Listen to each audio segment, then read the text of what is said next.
सिर्फ अमेरिका ही नहीं, भारत ने भी वियतनाम के साथ मिलकर इस इलाके में चीन के अतिक्रमण का विरोध किया है। जहाँ तक हिंद महासागर को घेरने की बात है, इतना जरूर है कि चीनी कांग्रेस ने 2012 में ये कहा था कि वो एक मैरीटाइम पावर बनना चाहते हैं, और मैरीटाइम पावर बनने के लिए उन्होंने अलग अलग जगह पर, खास तौर पे जो इंडियन मैरीटाइम बाउंड्री है उनके विसिनिटी में, उनके आसपास उन्होंने फोर्स बनानी शुरू की है। भारत के समंदर में चीन के दखल को लेकर हांगकांग के एक अखबार साउथ चाइना मॉर्निंग पोस्ट का दावा है कि चीन समुद्री इलाकों में अपनी ताकत बढ़ाएगा। चीन इस इलाके में अलग अलग अड्डों पर 20,000 से 1 लाख तक सैनिक तैनात कर सकता है। इसमें पाकिस्तान में मौजूद ग्वादर और अफ्रीका में बना जिबूती अड्डा भी शामिल है।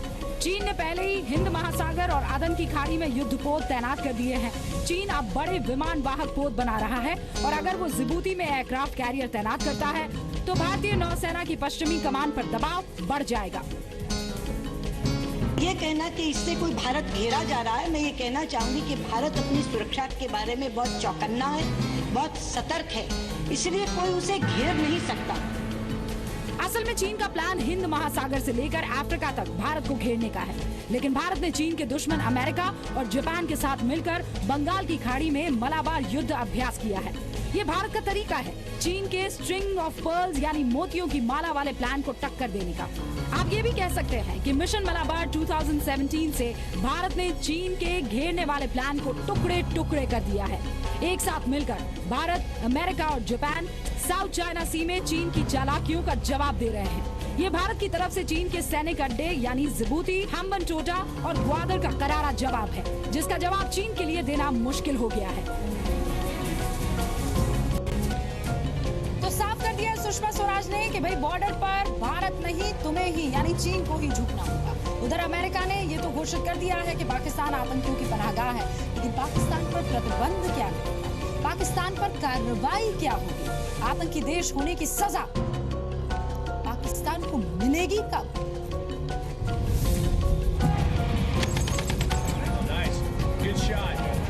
सबसे पहले अफगानिस्तान में अमेरिकी बेस की ये तस्वीरें देखिए।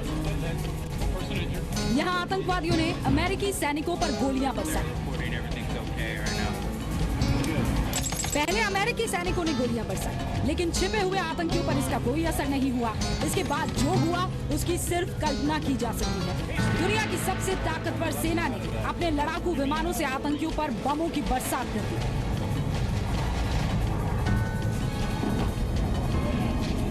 इस धमाके में आतंकियों का सर्वनाश हो गया। अब सवाल है, अमेरिका ने पाकिस्तान को आतंकियों की जन्नत तो घोषित कर दिया, लेकिन कब इस तरह से आतंकवादी अड्डों पर हमला होगा? अब अमेरिका इस बात को लेकर के भारत की तरह ही चिंतित है कि बार बार पाकिस्तान की तरफ से भारत के ऊपर क्यों टेररिस्ट अटैक हो रहा है, या पाकिस्तान क्यों टेररिस्ट को सपोर्ट कर रहा है जो भारत को डिस्टेबलाइज करना चाहते हैं। प्रधानमंत्री नरेंद्र मोदी और अमेरिकी राष्ट्रपति डोनाल्ड ट्रंप की दोस्ती से पाकिस्तान पर एक और प्रहार हुआ है।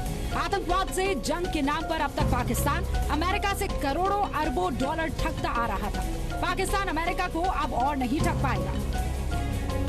अमेरिकी सदन में पारित नेशनल डिफेंस ऑथराइजेशन एक्ट 2017 के मुताबिक अब पाकिस्तान को अमेरिका से आर्थिक मदद हासिल करने के लिए नए और कड़े प्रावधानों से गुजरना होगा। नए विधेयक में प्रावधान के मुताबिक पाकिस्तान को अब ये प्रमाणित करना होगा कि वो अमेरिका की ओर से प्रतिबंधित आतंकी और आतंकी संगठन को मदद नहीं कर रहा है। ये फैसला भारत के लिए सबसे अहम है, इसलिए भी क्योंकि अमेरिका की आतंकी सूची में पाकिस्तान में मौजूद आतंकी संगठन लश्कर-ए-तैयबा, जमात-उद-दावा, जैश-ए-मोहम्मद और हिजबुल मुजाहिदीन भी है।